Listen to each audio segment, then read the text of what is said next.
The silent passenger. It was my third week driving for a rideshare company. Late-night shifts paid the best, so I didn't mind working until the early hours. Most passengers were either half asleep or passed out quietly in the back. But there was one night that changed everything. I got a request for a ride from a place I didn't recognize, just a quiet, empty street on the outskirts of town. The passenger's name was Mia, but when I arrived at the pickup location, there was no one in sight.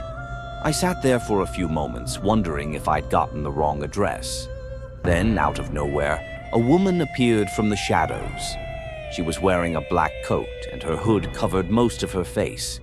She slid into the back seat without saying a word, and I started driving. The destination was a house about 40 minutes away, deep in the woods. It was a bit strange, but I didn't think much of it at the time.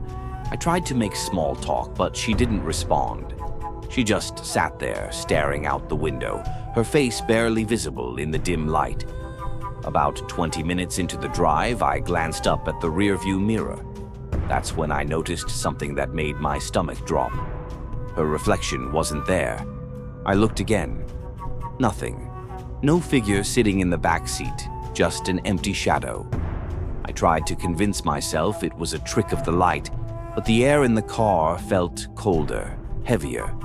My heart started racing. I didn't know what to do. The road was dark and isolated, no place to stop.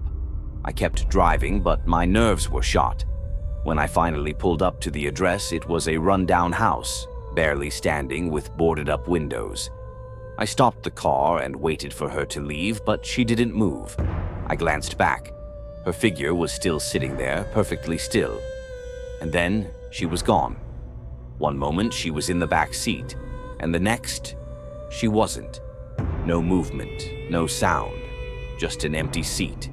I looked around, but there was no sign of her anywhere. I quickly checked the app, but the ride history had no record of anyone named Mia. I drove away without looking back. To this day, I never go near that street again.